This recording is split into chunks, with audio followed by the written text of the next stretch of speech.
Everyone.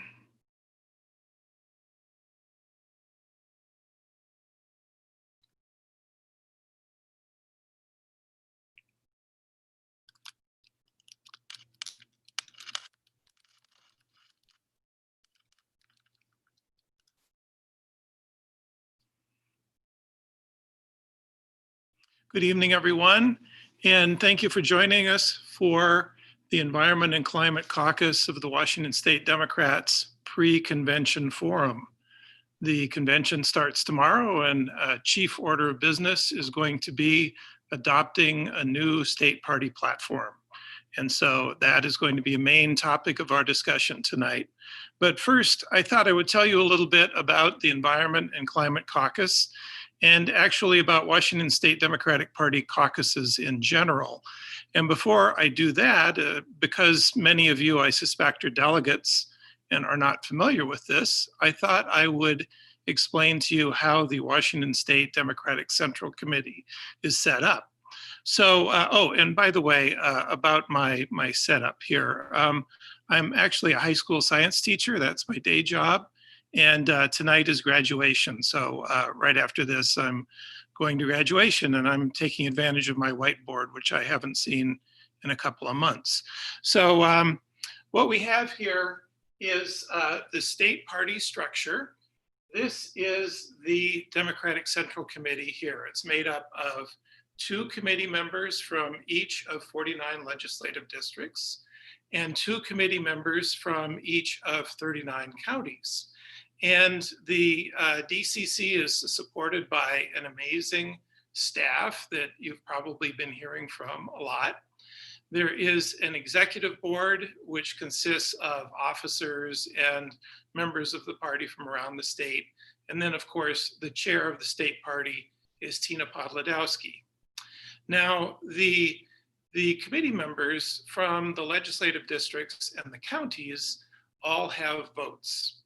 And they bring their votes and their ideas, and they can make motions, and they can bring resolutions to try to help guide the party's position on various issues. And down here we have the constituency caucuses, and the Environment and Climate Caucus is one of those constituency caucuses. And as you can see, the membership of the constituency caucuses consists of both non-party members, people who are not state committee people, and people who are state committee people. I happen to be a state committee person, for example, and I'm the chair of my caucus. Now, here's a list of the caucuses over here, and I think maybe I'm not going to take the time to read them. I think you can probably read them pretty well because I hope I wrote them large enough. You are here. Now, as you can see, there is just about something for everybody here. There, in the constituency caucuses, we have everything from the African American caucus, to the Agriculture and Rural Affairs Caucus, Labor, Native Americans. If you have an affinity with any of these groups or an interest in any of these issues, you can join one of these caucuses. Now, it's kind of hard for me to tell you how to get a hold of these caucuses, but most, if not all of them, have Facebook pages. For example, the Environment and Climate Caucus has a couple of Facebook pages, which is a good way to get a hold of us. And most of them also send out newsletters, which you can sign up for. Joining the caucuses sometimes involves paying dues, but all of the caucuses are open to people who would prefer not to pay anything at all, who are just interested in being members of the caucus. So if any of these interest you, and if you'd like to get more involved in Democratic Party politics, this is a really great way to do it. And it's also a really great way to get involved in some leadership positions, if that's something that you would like to do, and to learn generally more about how the Democratic Party works and how you can make an impact. So now I'm reading the chat window where there are some questions. I'm not supposed to be saying this and I won't do it again, but at this time, I'd like to introduce our first speaker. Our first speaker is Michelle Deatrick. She is the chair of the Environment and Climate Crisis Council, which is what they call organizations like this one at the DNC level. She's the chair of a DNC council. Fun fact for those of you who are new to the party, Tina Podlodowski tried to get all of the caucuses to change their names to councils, but as you get more involved with the Democratic Party, you will find that Democrats can be way more reactionary than you ever imagined. And so we're still called councils. Michelle, we're really excited to have you here, chair of the DNC Climate Council. You have the floor. Thank you for coming. Well, thank you so much, Steve. And to all of you who are here, and thank you for the invitation to speak and for organizing around environmental issues in Washington. So when the DNC voted against a climate debate last summer, as you may remember, I was part of the fight trying to make that happen, and we didn't get enough votes. But I and others had already been pushing the DNC leadership for almost a year, urging for the creation of an Environment and Climate Crisis Council. There had been 3 previous attempts, which had all failed. While the debate was voted down, it wasn't all for nothing. It created an opening for us to be able to get the resolution passed approving the DNC Environment and Climate Crisis Council, which is a bit of a mouthful. So we had the support of more than 50 co-sponsors and allies, and we eventually got the backing of DNC leadership to make it happen, and we were actually approved unanimously in the end. So we are the first ever Environment and Climate Crisis Council for the DNC. We have our own officers and our own mission. So we operate sort of from the inside and from the outside. And our mission is to ensure that the Democratic Party takes bold, ambitious action addressing the climate crisis and other environmental issues with the necessary urgency, which is a lot of urgency, as you know. The challenges that we're facing obviously are enormous, but we've identified some short and long-term goals that we believe are moving us in the right direction. So the first is to increase participation in the electoral process by people in the environmental and sustainability communities, and critically, the people in the frontline and vulnerable communities who have way too often been left out of finding solutions and have been oppressed in terms of leadership on the solutions. So that includes both increasing voting by environmental voters, which we know could have made the difference, for example, in Wisconsin in 2016 and possibly in Pennsylvania. But also in the long term, we want to have trainings for people to run for office and to help enable people who care about and are impacted by these issues to become leaders in the electoral process and in our legislatures and in our local governments. So our second goal is to work with organizers, and you don't need this in Washington, but to ensure that there are environmental caucuses in every state and territory, all 57 across the US. And there are a number of states that do not have environmental caucuses. So we're already helping in Maryland. We're going to start an effort in New Hampshire. And then we want to network the organizations so that together we have a stronger voice and we can help each other learn and be empowering each other. So, but our more immediate goal has to do with ensuring that the DNC and the Democratic Party develop and advocate and adopt policies that address the climate crisis. And so that starts with the 2020 Democratic Party platform. So in mid-August, the Democratic Party, as you know, as the national level, is going to convene, maybe in Milwaukee, maybe virtually, maybe some combination of those for the convention. The nominee is a foregone conclusion, but what's not a foregone conclusion is our 4-year national platform. And it matters. It matters that the Republicans didn't even bother to update their platform for this cycle. Our platform can send a clear message to voters about where the party is, where we're going, and how we separate ourselves from Donald Trump and the Republican Party's warped vision of where America should go. The nation's looking to us for a different vision and a different way forward. So we started a 3-month process to create recommendations on climate environment for the Democratic Party platform, including a listening tour and meetings with an intentionally diverse set of people. And I won't name all the different backgrounds of the people who were involved, but they included environmental justice advocates, faith leaders, union members, frontline community members, artists, healthcare experts, an environmental architect. I didn't know that was a thing. That's very cool. From all across America. And on that listening tour, the people we talked with knew the house was on fire. We talked to people who lost their homes in wildfires in California, Iowa farmers whose fields were flooded and unplantable, people who dealt with hurricanes in Florida, and we're dealing with coastal flooding of historic Charleston in South Carolina. We heard about the disproportionate harms to frontline and vulnerable communities, to Black, Brown, Indigenous, and under-resourced communities, and the failure of this country for decades to address those problems as they indeed grow worse.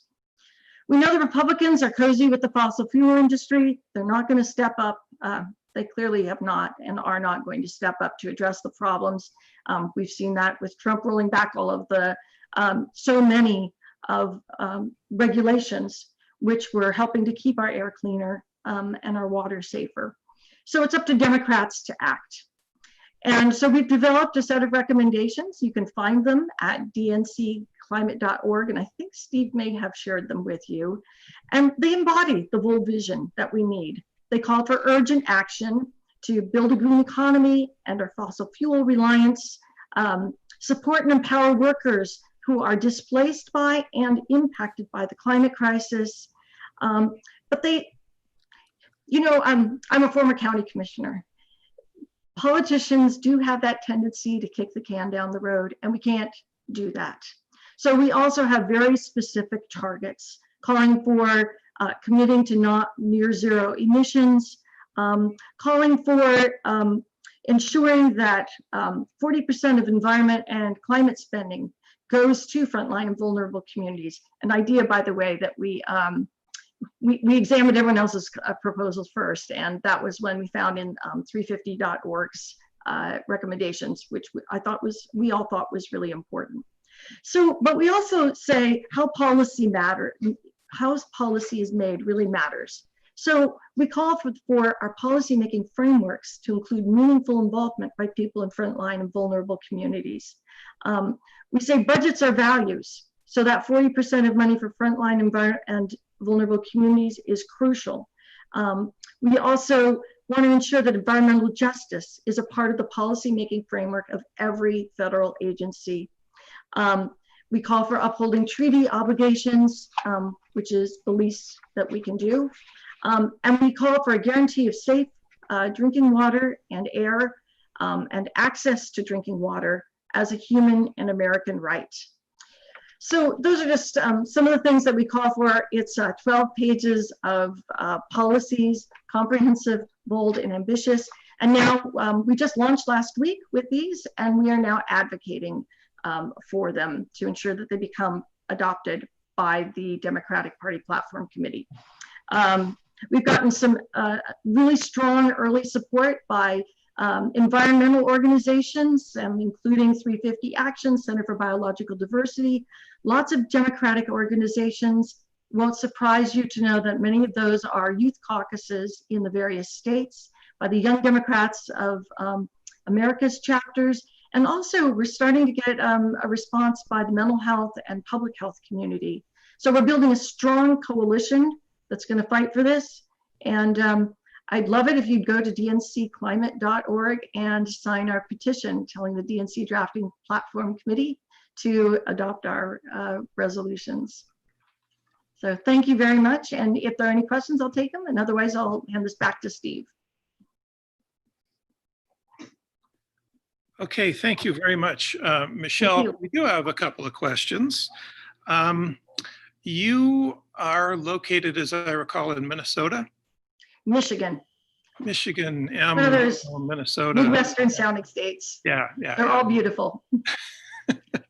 Well, we actually have a question about a move to form a public utility district in East King County. King County is the county that Seattle is in.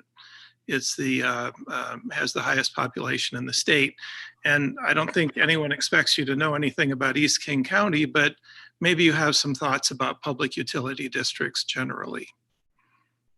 Communally owned public utility districts, or I mean, we do advocate in our recommendations for community owned public utilities, and actually for the federal government to step up and help ensure that we do like TVA type projects to ensure that we have the storage and the generation of renewable energy that we need.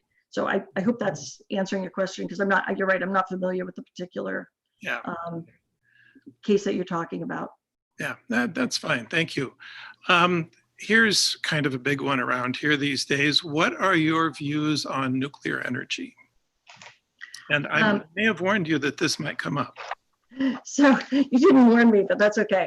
So the council did not take a position on nuclear energy. And this was a consensual process. And we found that it was an area where good people who care deeply about the environment could agree to disagree. My personal view is that I am speaking for myself. I think we have a ways to go before it's not economically feasible right now, right? I personally would advocate for a gradual phase out on nuclear, but there are new technologies coming online, and I think we need to stay open to those. I do want to quickly mention we have a problem with the waste disposal, and we're in Nevada for part of our listening tour. And let me just say that there wasn't a single person in that room of 25 to 30 people who wanted the nuclear waste to come to Nevada. So I think that's something that we have to pay attention to, however we proceed. Okay, you have nuclear plants in your state also, right? I live 40 miles from one, which is a problem. Well, yes. We have a nuclear plant, and of course we have a long history of dealing with nuclear issues. And I have some resources that I'll send along to you. But thank you for that answer. Here's another question. Does the council plan to adhere to the current IPCC climate recommendations in order to reach net zero or near zero emissions? Definitely the U.S. needs to fulfill its commitment, but the view of the council and the scientists on the council was that we need to be more ambitious for the U.S. In other words, we need to take on our fair share of addressing emissions, and the U.S. has produced disproportionate amounts of those emissions, and so we need to get to near zero by 2040, as opposed to say net zero by 2050. So the answer is yes, plus. Yes, and then some. Okay. I am not seeing any more questions here. Going once, going twice. Well, no more questions. Okay. Well, thank you so much, Michelle. If we have time at the end, maybe we'll bring everybody back for a Hollywood Squares type of deal. But Thanks so much, Steve. Thank you again for joining us. Thank you. And I forgot to mention that our list of speakers is right here. That was Michelle Deatrick. Our next speaker is Jeff Berner, and he'll be followed by Tamara Toles O'Laughlin. Tamara is the North American Director of 350.org, and Jeff is a delegate to the Washington State Convention, which starts tomorrow. And he was a member of the platform committee. And he also happens to be an engineer with Boeing. And Jeff is kind enough to have agreed to tell us a little bit about what we can look forward to seeing in the platform tomorrow. So thank you very much. Jeff, here you go.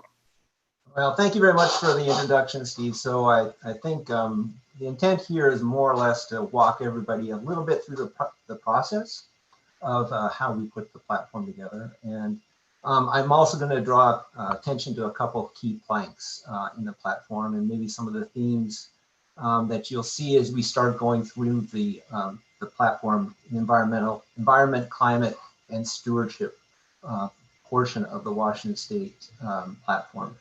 So what I thought I would do is maybe share some talking points that maybe help focus a little bit of the discussion a little bit. So I'm going to bring up a PowerPoint and we can maybe go through some of the items that I've highlighted. So if you just wait a second here until I bring that up, and hopefully I'll be able to share my screen. Is that being shared yet, Justin, or should I be talking off of my talking points? We're not seeing it yet. I'm going to have the tech make you a co-host temporarily, so you have that power. Okay. Okay, that was our Deus Ex Machina there. Go ahead, Jeff. All right. Let's see if I can have that opportunity yet. Okay, great. Thank you.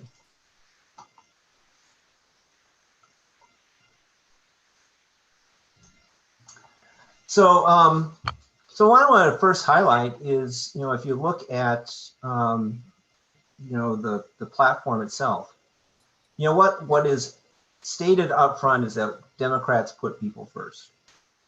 And I think when you start reading through the environment, climate, and stewardship portion of the platform, you'll see a little bit of language which is maybe different than what you've seen in the past. We have start talking about communities and people that are impacted, and that's something, that language that maybe is a little bit different than what we've seen in the past, where we've been more focused on environmental protection. And I think that's kind of key in moving forward with addressing the climate crisis, because it does affect underrepresented and minority communities, but it also affects communities that are at the forefront, that are working within the agricultural, fisheries, and timber communities as well. The other thing that I wanted to bring up is what's unusual this year with the platform is that we have had 3 different platform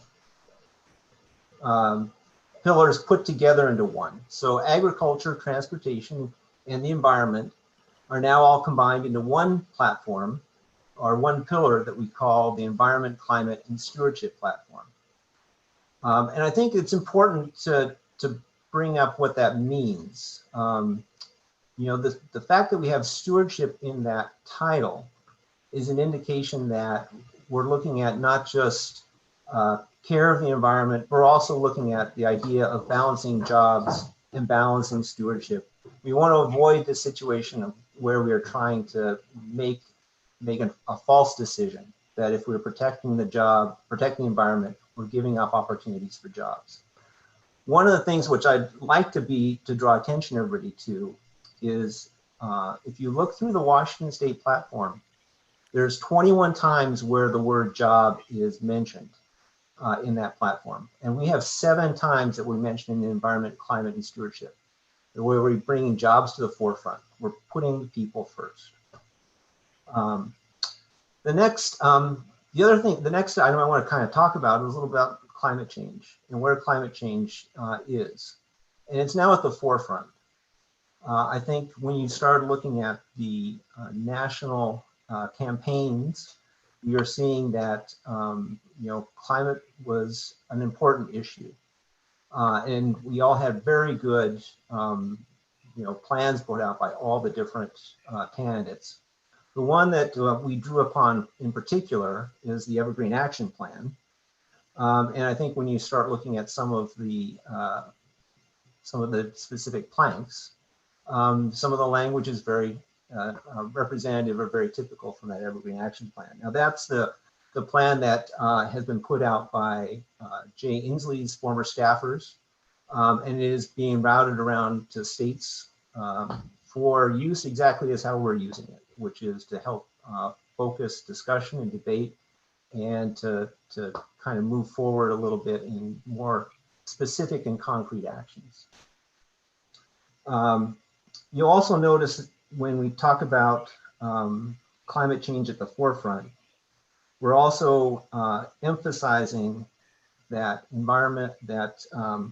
racial injustices and economic injustices need to be addressed as part of the solution.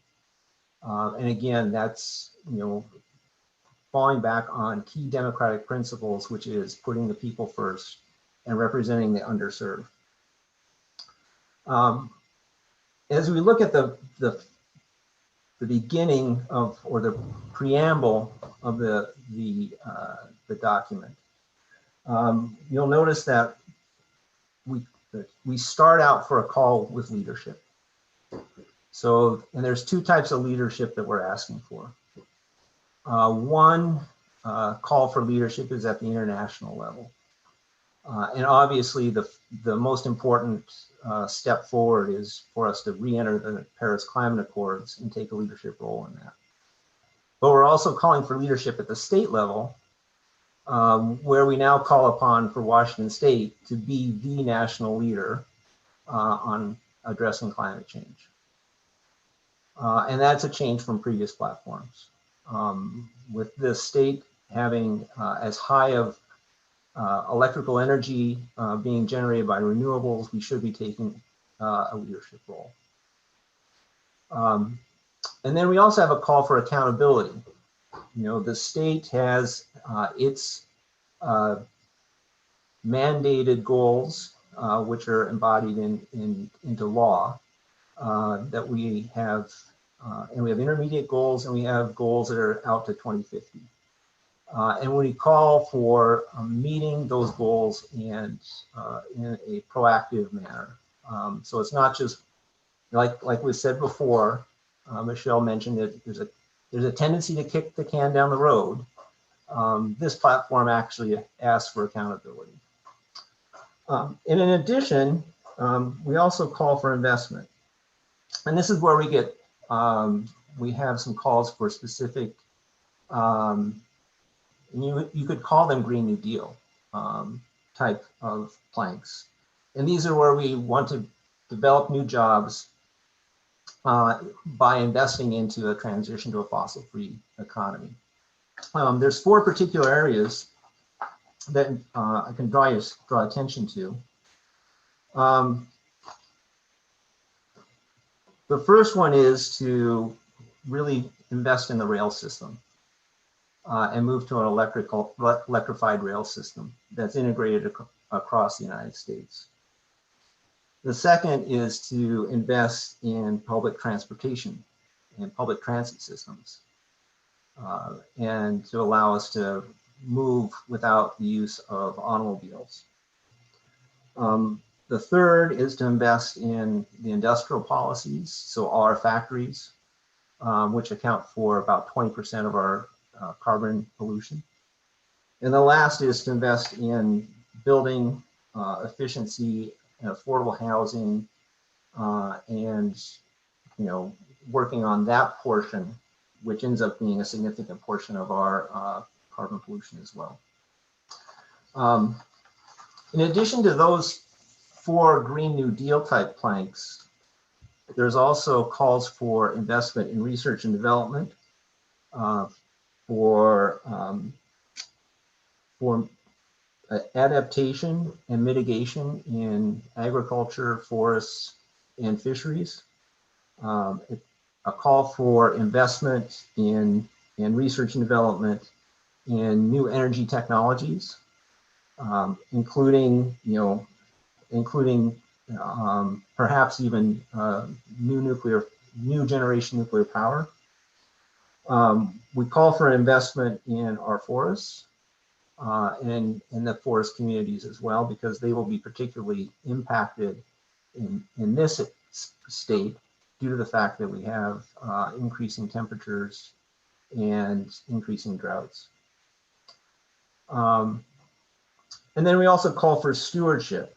And the stewardship portion of it includes strengthening the Growth Management Act, developing efficient transportation networks, working with CO2 sequestration in the forests, and also protection of our offshore waters with a focus on prevention of oil spills from offshore from ships that use the Puget Sound area. In addition to, and one of the, getting down to the bottom here, there's a couple of places where we call for using standards to meet the climate goals.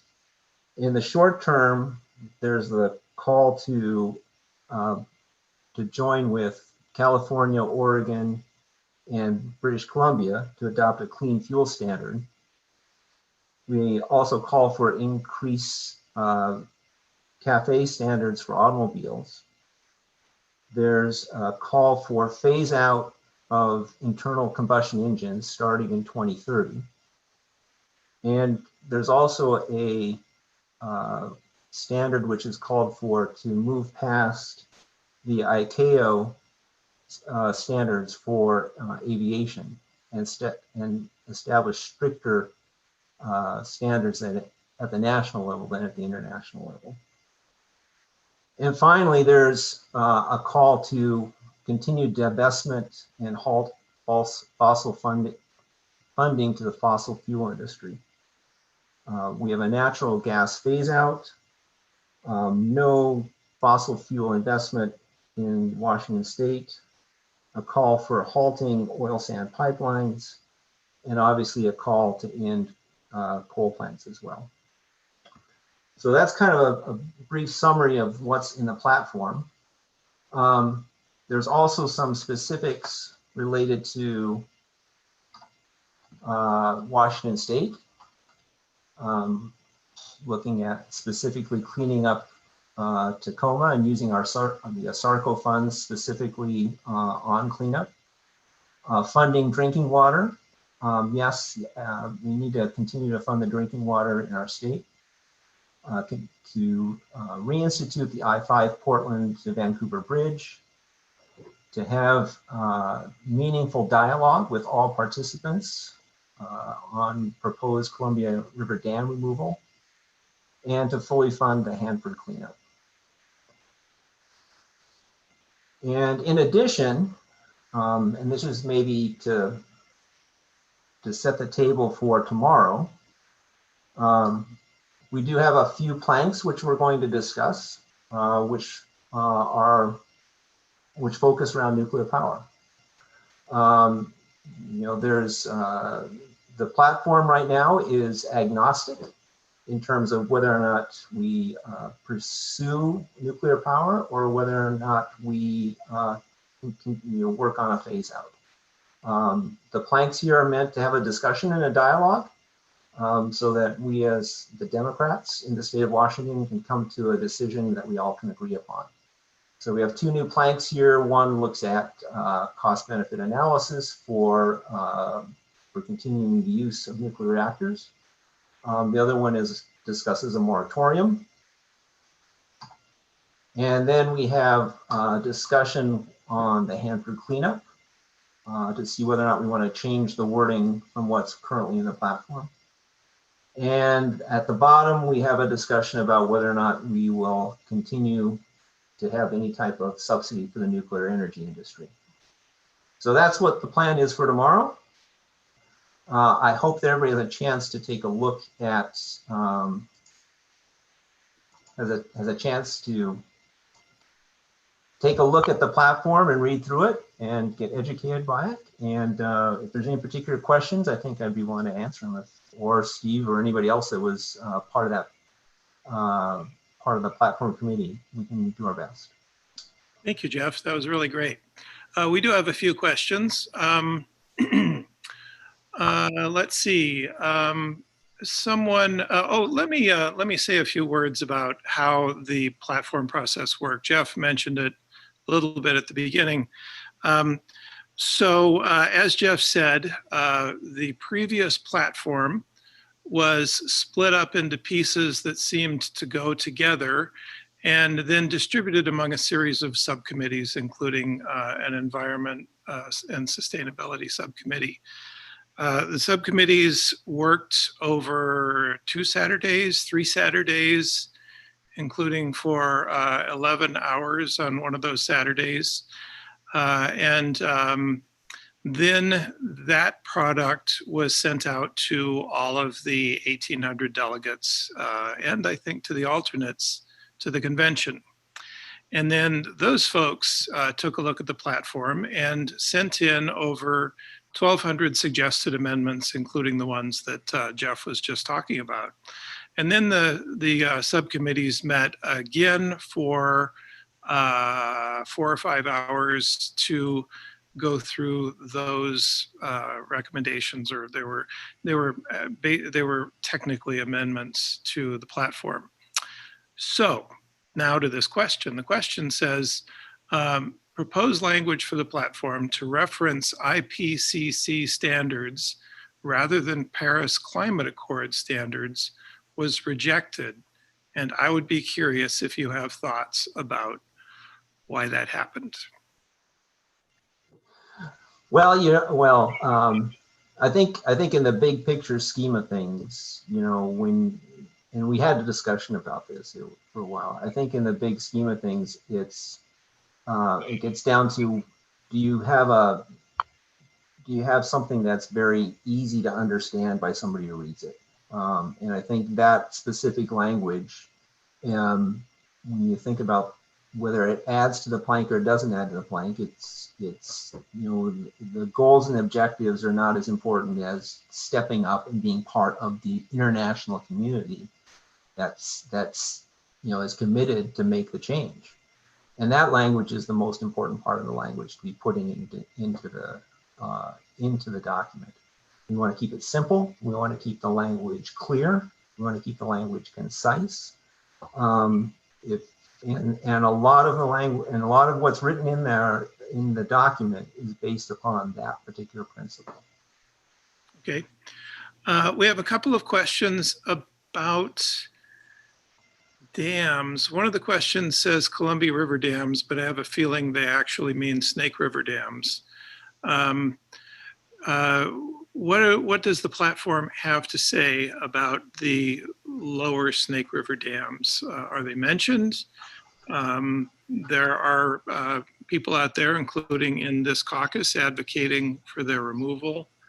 And then a related question that I'll just give to you at this time. If they are removed, how would the power that they produce be replaced? I'm trying to look up for that specific platform because we did include that language in here. Let's see if I can find it.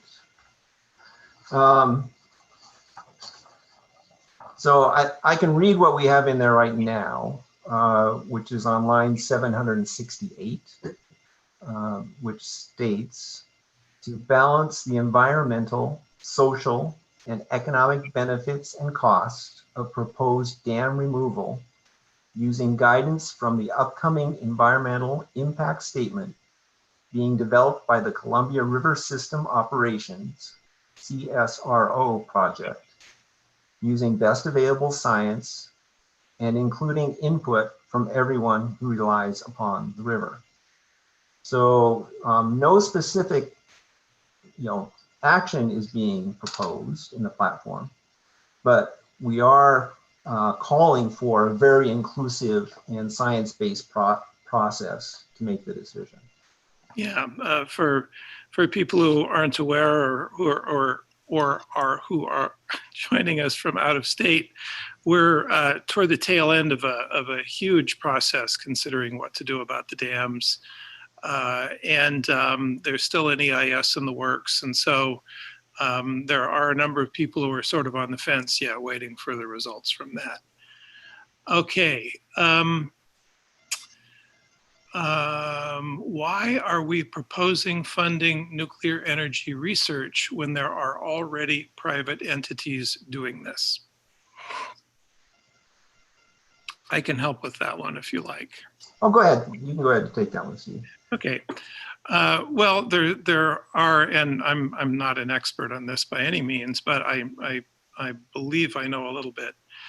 There certainly are private companies that are developing next generation nuclear designs, but Washington State is also home of the Pacific Northwest National Laboratory, which is a national laboratory. It is a big deal. It's an enormous employer, produces a huge amount of science, and there very much is public research being done on nuclear energy, nuclear waste disposal, nuclear waste treatment and management. So there's definitely public research being done that needs funding. Okay. I have, we've gotten one question in about 3 different ways, and I don't think anyone expects it to be in your wheelhouse, but it goes something like this. How exactly can we hold electeds accountable, for example, to this platform? What are the mechanisms to do that aside from voting them out in the next election? And I think before, I mean, unless you'd really like to try to answer that, maybe before, you want to go ahead? I will take one shot. Okay? Right. I will take one shot, and I will say that politics is not a one-way street, right? You know, if all you do is vote, that is not putting your voice out there, because all it tells you is thumbs up or thumbs down. You know, it's politics and advocacy is a contact sport, and you should be talking to your legislative, your representatives every single opportunity you can. And that means town halls, it means writing letters, it means participating in venues like this, because that's really the way you can let your voice be heard, and you can let people and you can hold people accountable. So that's my answer. I don't know if you want to add anything to that, Steve. Actually, that's a great answer. I was thinking that I'd really like to hear what our other speakers have to say about that, because something tells me that it's kind of a universal and perennial problem. So if we have time at the end, maybe we'll get all the speakers on here and have a little roundtable discussion about that specific issue. One last question. What about a price on carbon returning the revenue to the people? That is a revenue neutral carbon tax, fee, whatever it is that you want to call it, where all of the money is returned to people in one way or another. Basically, what we had in Initiative 732 that was defeated back in 2016. So I think the approach that we took was we want to have a price on carbon, and so that language has been carried over from the previous platform from 2018. There is also pricing of carbon in terms of the social cost of carbon that's added to transportation and infrastructure projects. As to what mechanism that is, whether it's cap and trade, cap and dividend, whether it's a carbon tax, I think that's something that is more open to the political process. In other words, let the politicians, the people that do this, as their regular day job, let them figure out what the best approach is. So okay. It's not, the price on carbon is called for. The actual mechanism is not specified though. Okay, great. Thank you very much, Jeff. We really appreciate it. I want to move on to Tamara's presentation so that we can be sure that we have plenty of time. And this event is scheduled to go until 7 o'clock, but as far as I know, it will continue until someone clicks a button to turn it off.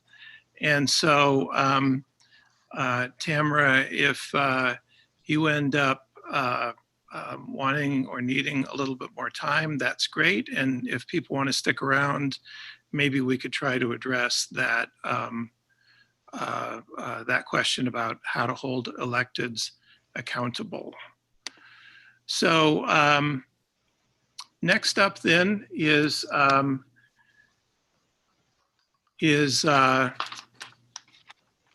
there she is. Hi, Tamara.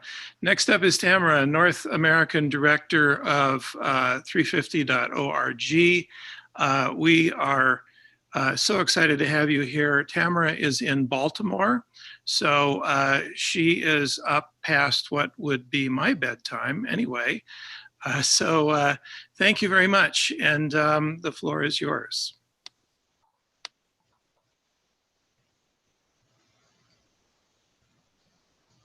Tamara, you're still muted there.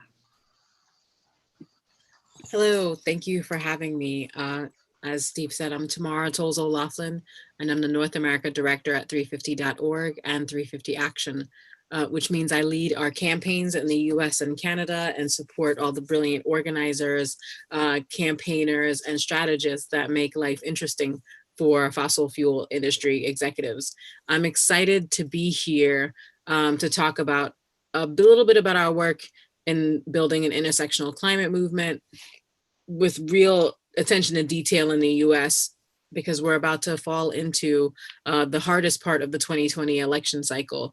And we have plans to shore up what has been touted as a Green New Deal for a long time, with financial accountability that supports climate solutions and long-term efforts to keep it in the ground, some of which was discussed by the previous panelist.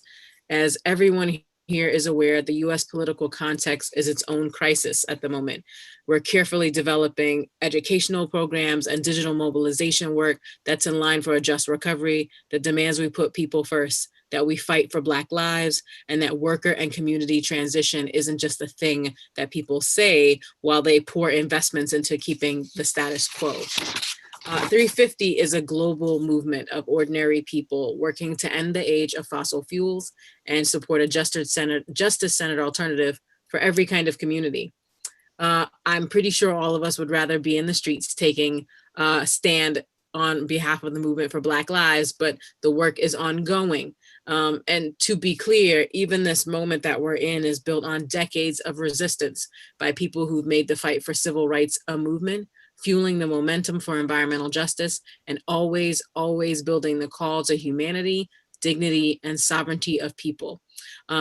This history anchors our demands for a fossil-free economy in a multiracial and multi-generational vision that demands bold action on climate crisis. I was thrilled to have the speaker before me talk in such detail about the end of fossil fuels and what it would look like in Washington State, specifically because it dovetails so nicely with what we want to see and what fills up our demands for the world that we deserve. Each of us are sitting in a place of rest and shelter, and we're doing important work demanding a livable future beyond the moment that we're in. We're in a pandemic, but that only underscores that we need to be in a country that has universal healthcare and basic income, protective equipment for folks who are putting their lives on the line, and enabling those of us who can to stay home.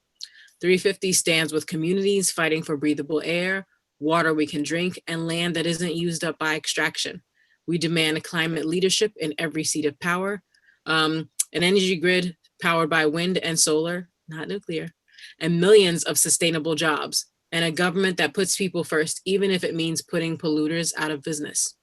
The pandemic has revealed that the crisis of classism and racism rely on each other to keep going.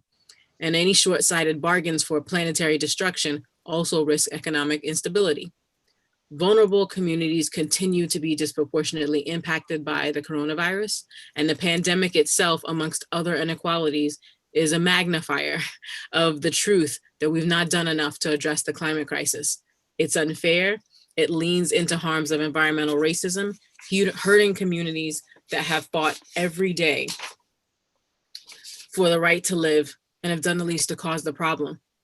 I think given the level of conversation being had by folks here and in ongoing conversations in the next days, it's important to think about the fact that we can learn a few things from the environmental health disaster that we're in the middle of.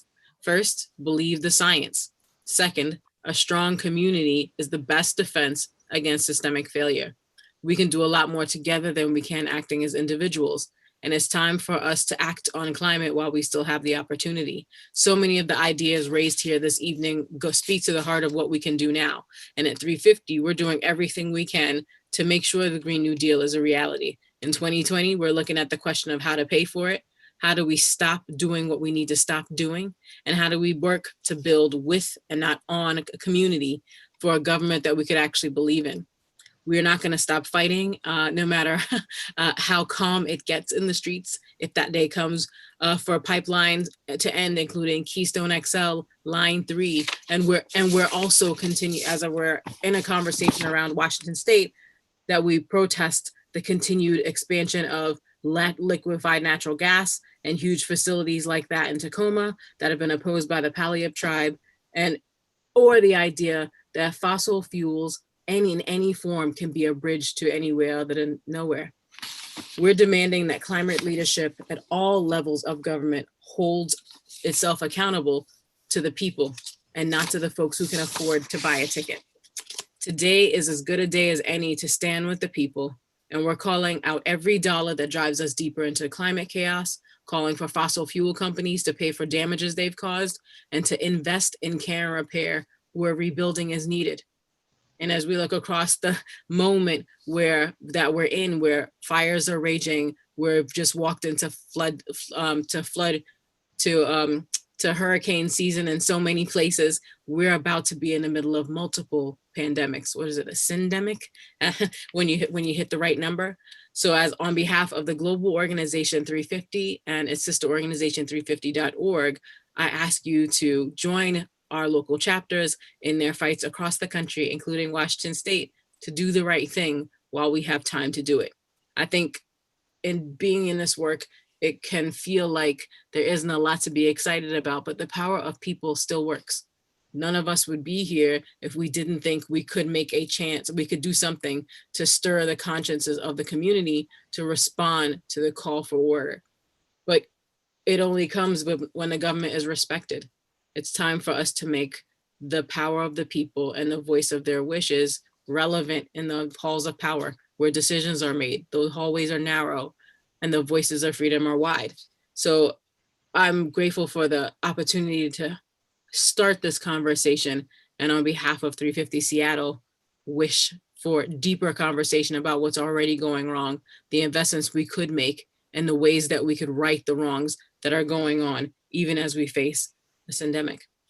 And I'll yield my time in case we want to talk about accountability, but I referred to it a little bit at the end of my remarks there. Okay, that was wonderful. Thank you very much. Let me look for questions here real quick.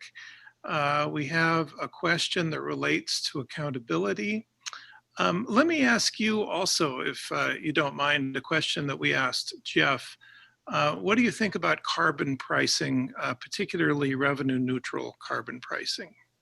So 350.org is particularly disinterested in anything that makes the status quo acceptable. So the question of whether we deal with market-based incentives is an interesting one, but for us, until communities that are impacted support it, we have no right to do so. I think it's important to recognize that among the basket of things that needs to happen in order for us to respond to the climate decade, it's an idea, and it certainly isn't the worst idea. But for communities that are dying as offsets get credited and spent, it doesn't represent an emergent enough answer to where people are now. So it's a fine idea among lots of fine ideas, but until we put up front that communities can no longer be put in a sacrifice zone as all of these different processes get worked out, it's not an urgent enough solution for where we are. Thank you. I think we really needed to hear that. Thank you. Tamara, do you have thoughts on housing density for density's sake versus housing for sustainable, green, equitable living? It does kind of seem like a no-brainer, but let's see what you think. I think smart growth is an interesting idea, a really smart one. One of my favorite books that I keep around my shelf is called 2100, A Dystopian Utopia. It's a brilliant book about what we would have to build to live in a world where we fail on climate. So it's about the kind of housing that can take on water, that can withstand extreme heat and cold weather. And I think it's a really horrifying and really incredible look if you're someone like myself who doesn't mind peering through what happens if we don't win. And I think the kinds of extremities that we would face, from rewilding to having to move people, I think density for density's sake will be a joke at a time when people are running from fires and moving away from floods and just hoping to keep their health and being moved as a result of a failure to design a process whereby people can be repatriated. So I think density is a luxury item at this point and will become a necessity if we are not smart about how we design cities. Last week, Friday, this time, I had a conversation with the Energy Gang about the history of urban design. And how in the context of my hometown, New York City, where I'm from, there are very different visions of what a successful community plan and design would look like. Robert Moses, for all of the things that people could say about him, ripped up shorelines and highways, ripped up shorelines and beaches and channels to build tunnels and highways that segregated people for racist reasons and destroyed any chance at having a transportation system that isn't utterly dependent on fossil fuels. Now, if you look at Frederick Law Olmsted on the opposite end of that, so much of his design for a man of a similar time was about bringing people together and creating spaces where community and the commons could be experienced by lots of folks. So for all of the conversations we have about growth, it is not spontaneous. It is a part of a plan that involves incentives over a long period of time. And folks who hold the key to institutional design should be smarter about what the future is going to look like. So as much as I want to see the end of strip malls for my own sake, I also think it's really important for us to be smart about where we're putting things relative to what we see coming. I could listen to you talk all evening. We've got some more questions here. Let's see. There's a fair amount of overlap here. How about this one? What are some first steps that would address the most urgent concerns that you've identified? Accountability. I think for 350, we're thinking a lot about how do we pay for a Green New Deal? Well, there are some folks who have resources and they've caused climate change.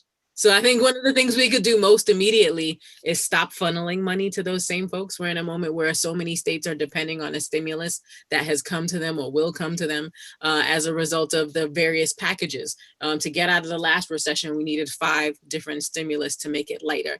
We are going to need a lot more to keep people from starving and dying in the heat this summer. And I think given that reality, we should be really careful about where we give out billions of dollars. And so it's really, really a question of, are we actually paying attention? Accountability is not about doing things that hurt. It's about doing things that make us better in the long term. That includes not directing money to fossil fuel subsidies and investments, not giving people royalty fees when their main product is destroying the planet, redirecting all of those funds to community care and repair. That's jobs, infrastructure, and human health, all of which was mentioned in tonight's discussion by the panel of guests. And so all of that stuff costs money. We want to make accountability happen. The first thing we have to do is cut off the faucet on reckless spending. So we could start there. That's a good place to start. And most of us are here in Washington State where we have a bunch of rich people. So that's great. One more question, and then I think maybe we'll bring everybody back for a couple of minutes and talk about the accountability thing. There's some tension. It's kind of an elephant in the room when it comes to discussions like this. There's some tension between organized labor and environment and climate. And of course, the Green New Deal, that kind of messaging is oriented toward bringing labor along. But we've seen, for example, the AFL-CIO supporting the Keystone Access Pipeline and other things. It's obviously a really challenging situation. And we're wondering what your thoughts are there. I think that labor is not a monolith. My grandfather was one of the original Teamsters, and despite all the great things he did for me, I'm not unclear about that history. But one thing I know for sure is that labor is not a monolith. Healthcare workers are labor. People driving buses are labor. The folks who support us and all the essential workers are labor. And labor that cares about what the world looks like now, what a gig economy has done to our economy, and the people's ability to project out their connection to the system because they have assets, vested interest in what the future looks like. Smart labor is moving.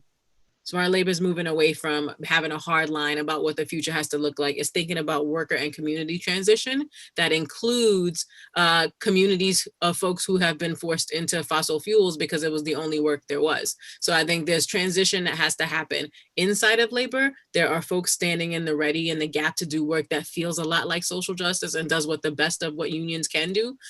My favorite things that labor has been able to do is train more people than has been trained by anyone without government dollars.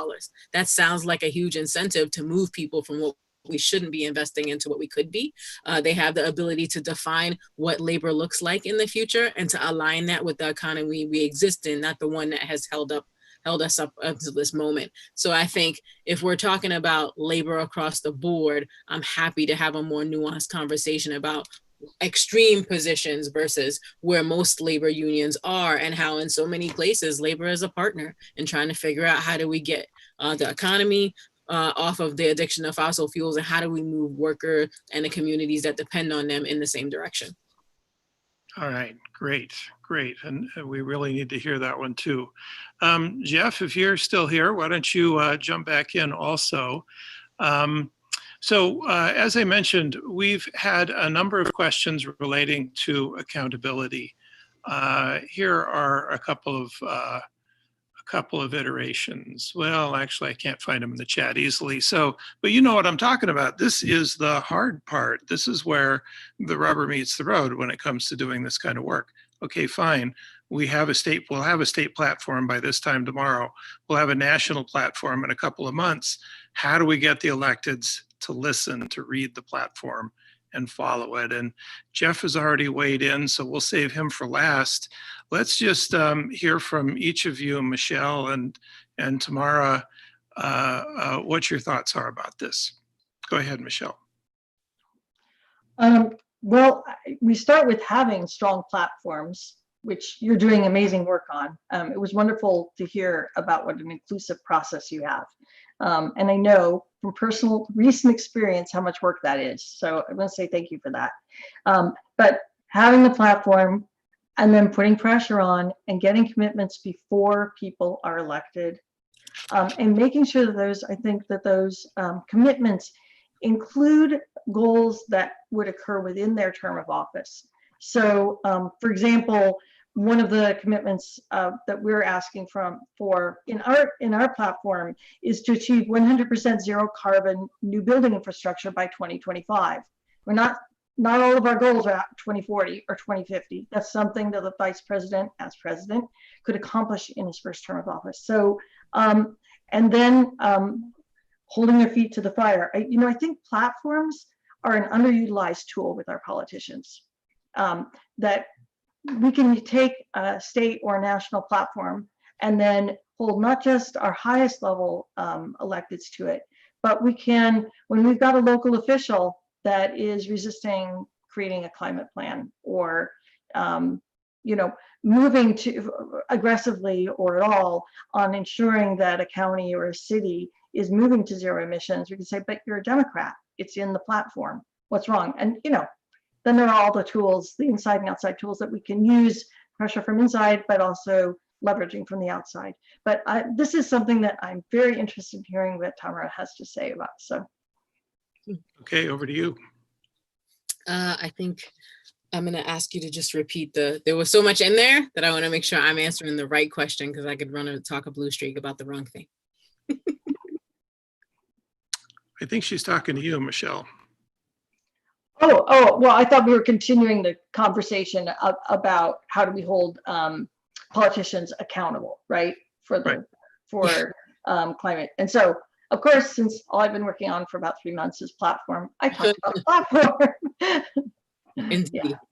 I'm past my expiration date. But what I can tell you for the evening, what I can tell you is that for organizers, the answer is to talk to people, to get more folks in the community. We have 175 chapters across the country and 300 in the world, full of people who are very much interested in what's happening at the local level, what's happening at the state level, what's happening in Congress. And those folks have plans to digitally organize. If they're not able to leave their homes, that's phone calls, letters to the editor, emails, online rallies. Some of them are banging pots and pans at a specific time to let people know that they're dissatisfied. But I think the old ways of voting people in and out of office, paying real close attention to who's in a race and what they're running for, making decisions about whether or not they will endorse a candidate and how far they're willing to go to talk to their neighbors and their family about what they stand for. I think climate voters can get painted as people who are passive. Even if they're pacifists, they don't have to be passive in their understanding of what's happening. So I think that we should be prepared for a really raucous set of digital tools, campaigning where it is safe and how it is safe, and straight up bird dogging and lobbying. So I think that there are a lot of ways to get attention, and I think and the more noticeable pieces are not the only ones.